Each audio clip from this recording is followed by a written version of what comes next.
আক্ৰাছুৰ এই কাৰ্যসূচীলৈ আহি সকলোকে লগ পাই আনন্দ অনুভৱ কৰিছোঁ। আশা ৰাখিছোঁ যে সদৌ কোচ ৰাজবংশী ছাত্ৰ সন্থাৰ নেতৃত্বত এই জনগোষ্ঠীটোৱে সকলো দিশতে আগবাঢ়ি যাওক। আমাৰ চৰকাৰখনে প্ৰতিটো মুহূৰ্তত প্ৰতিটো জাতি জনগোষ্ঠীক একেলগ কৰি সমন্বয়ৰ মাজেৰে সকলো সমস্যা সমাধান কৰাৰ চেষ্টা কৰিছে। কোচ ৰাজবংশীসকলৰ যথেষ্ট দাবী আছে আৰু এই দাবীসমূহ ক্ৰমাগতভাৱে সমাধান কৰি যোৱাৰ চেষ্টা কৰা হৈছে। আজি কমতাপুৰ অট'নমাছ কাউন্সিল গঠনেই হওক বা কোচ ৰাজবংশী ডেভেলপমেণ্ট কাউন্সিলেই হওক বা বিভিন্ন শিক্ষানুষ্ঠানত কোচ ৰাজবংশীৰ কাৰণে আসন সংৰক্ষণ ইত্যাদিৰ মাজেৰে পৰ্যায়ক্ৰমে আমি সকলো কাম আগবঢ়াই লৈ থকা হৈছে। আৰু মুখ্য যিটো দাবী জনজাতিকৰণৰ দাবী, এই কথাটো আমাৰ চৰকাৰখনে প্ৰতিটো সুন্দৰভাৱে কামখিনি আগবঢ়াই নিয়াৰ চেষ্টা কৰি আছে। আৰু মই ভাবোঁ যে বৰ্তমানৰ জনগোষ্ঠীসমূহৰ কোনো ক্ষতি নোহোৱাকৈ কোচ ৰাজবংশী জনগোষ্ঠীয়ে কেনেধৰণে নিজৰ অধিকাৰসমূহ পাব পাৰে তাৰ কাৰণে আমাৰ চৰকাৰে সকলো সময়তে কাম কৰি কেইবাটাও ভোটাৰত আচলতে কিছুমান এনেকুৱা হয় যে নামৰ বা উপাধিৰ খেলিমেলিৰ কাৰণে কোচ ৰাজবংশীটো ডি ভোটাৰ হ'বই নোৱাৰে। কোনো কোচ ৰাজবংশী অসমত ডি ভোটাৰ হ'ব নোৱাৰে। কিন্তু কোচ ৰাজবংশী লোকসকলৰ টাইটেলটো উপাধি বা নাম লগত কেতিয়াবা হিন্দু বঙালী মানুহৰ লগত হয়তো কেতিয়াবা কেতিয়াবা পুৰণা নটিচ চটিচ যায়। কিন্তু আমি এটা কথা স্পষ্টতাৰে কওঁ যে অসমত বিশেষকৈ আমাৰ চৰকাৰৰ দিনত কেতিয়াও কোচ ৰাজবংশী বা কোনো হিন্দু বঙালী মানুহৰো ডি ভোটাৰৰ নটিচ যোৱাটো উচিত নহয়। আৰু তাৰ কাৰণে আমাৰ চৰকাৰখনে সদায় কাম কৰি আছে। এনেকুৱা কিবা অভিযোগ পালে আমি ইমিডিয়েটলি তাক সমাধান কৰিম। ইতিমধ্যে আমি প্ৰটেক্টেড ক্লাছ হিচাপে তাক কাম কৰিবৰ কাৰণে কোৱা হৈছিল। কিন্তু সকলো ধৰাতলত কেতিয়াবা হওঁতে অলপ অসুবিধা হয়। সেইকাৰণে মই ভাবোঁ যে দুয়োটা জনগোষ্ঠীৰ নেতাই ধৰাতলত যাতে এই কামখিনি তাৰ কাৰণে এটা সমন্বয়েৰে কাম কৰিব লাগে। মই ভাবোঁ যে হাগ্ৰামা মহিলাই ডাঙৰীয়াৰ নেতৃত্বত এই কামবিলাক খুব সুন্দৰভাৱে হ'ব।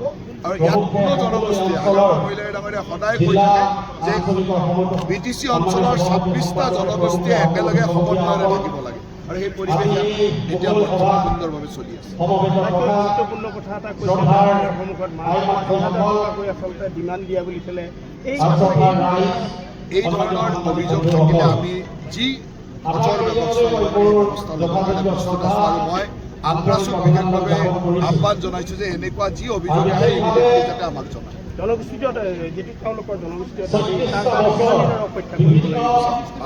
প্ৰথম কথাটো হ'ল যে কোনো জনগোষ্ঠীৰ মাজত শংকা ভয় নোহোৱাকৈ সমন্বয়ৰ মাজেৰে সকলো সমস্যা সমাধান কৰিব। আৰু 6 জনগোষ্ঠীৰ জনজাতিকৰণটো এনেকুৱা এটা বিষয় যে ইয়াত থকা বৰ্তমানৰ জনগোষ্ঠীয়েও কোনো ধৰণৰ নিজৰ আশংকা বা শংকা হ'ব নালাগে। আৰু নতুন জনগোষ্ঠীসমূহেও বা এই 6টা জনগোষ্ঠীয়েও নিজৰ অধিকাৰ পাব লাগিব।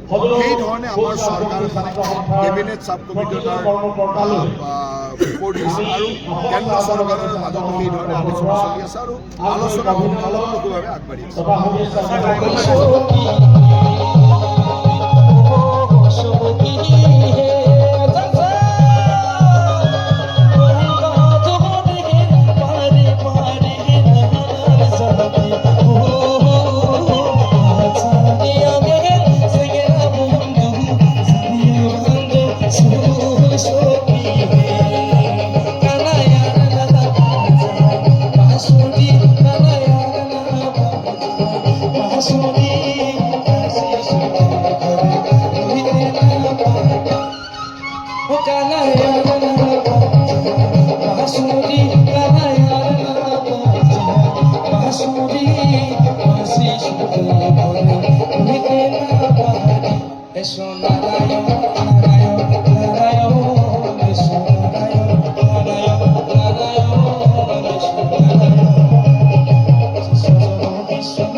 China,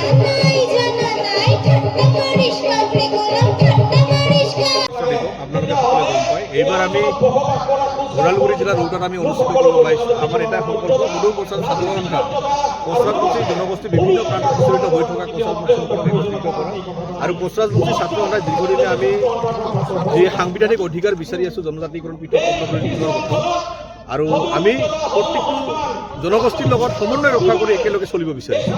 কিন্তু দেখিবলৈ পাইছোঁ কোনোবা এটা প্ৰেক্ষাপটত গ'লে কোচৰাজবংশীসকলক মাহিয়া দৃষ্টিৰে চোৱা হয়।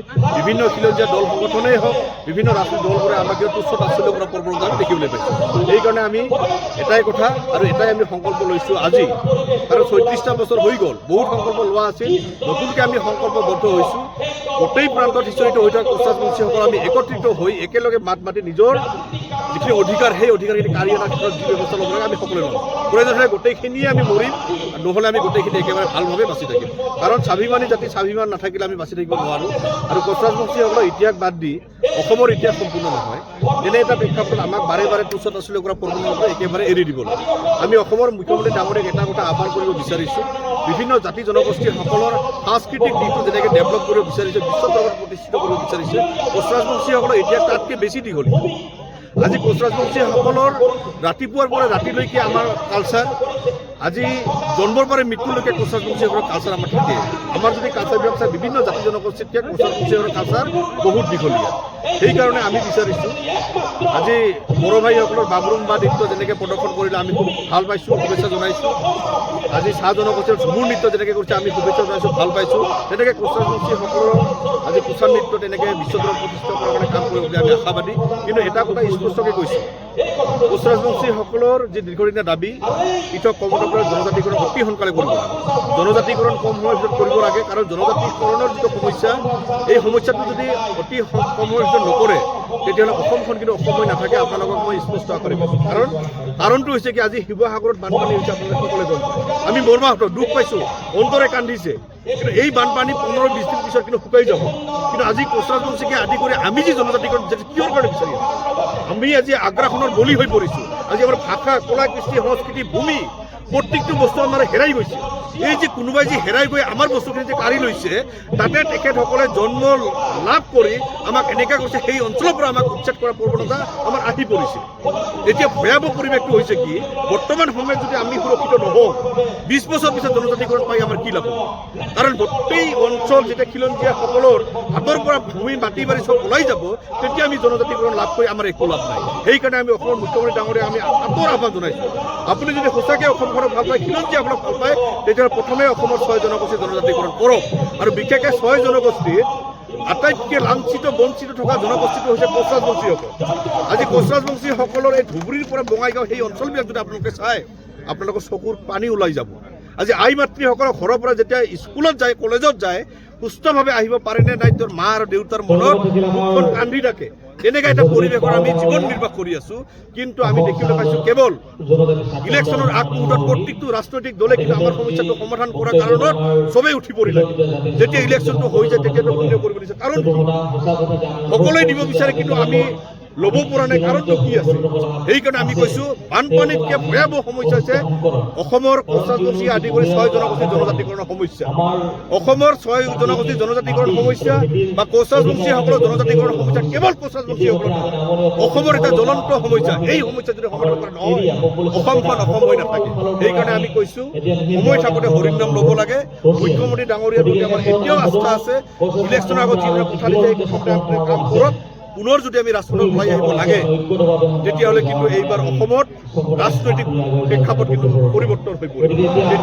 আমি গম পাই আছিলোঁ যে জনগোষ্ঠীটোৰ কি কি সমস্যা আছে আৰু কি কি বিভিন্ন সমস্যাৰ লগত সন্মুখীন হ'বলগীয়া আছে, এই সময়ৰ পৰাই আমি গম পাই আহিছিলোঁ।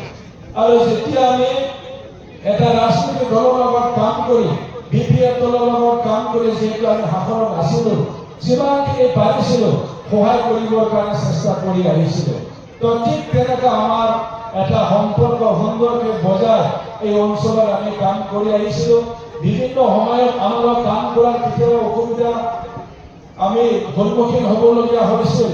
বিভিন্ন সময়ত আমাৰ আক্ৰাসৰ মাজতে কেতিয়াবা মনবিলাক অমিল হৈছিল, কেতিয়াবা আমাৰ বীৰমণি বস্ত্ৰ কোচ ৰাজাৰ আনন্দকালত মহাৰাজ শ্ৰীৰামা নৰনাৰায়ণ পৃষ্ঠপোষকতাৰে এই বীৰমণি বস্ত্ৰ নিৰ্মাণ হৈছিল আৰু গুৰুজনাৰ অমৰ সৃষ্টি যিখিনি কাব্য এই কোচ ৰাজা ৰাজধানী আৰু ৰজাসকলৰ পৃষ্ঠপোষকত আজি অসমীয়া যি সাহিত্য সাহিত্য আছে সাহিত্য যথেষ্ট আজি আমাৰ গৌৰৱময় ইতিহাসত দলিল হিচাপে পৰিণত হৈছে মই ভাবোঁ যে কোচ ৰাজা নৰনাৰায়ণ অন্তকালত সকলোখিনি আছে আমি অকল আমাৰ মনোবল ভাঙি গৈছে মই সকলোকে মই কম যে আমি আমাৰ মনোবল দৃঢ় কৰি আগবাঢ়ি যাব লাগিব কাৰণ আমি আধুনিকতাৰ লগত আমি বাস্তৱভাৱে আমি জীয়াই থাকিব লাগিব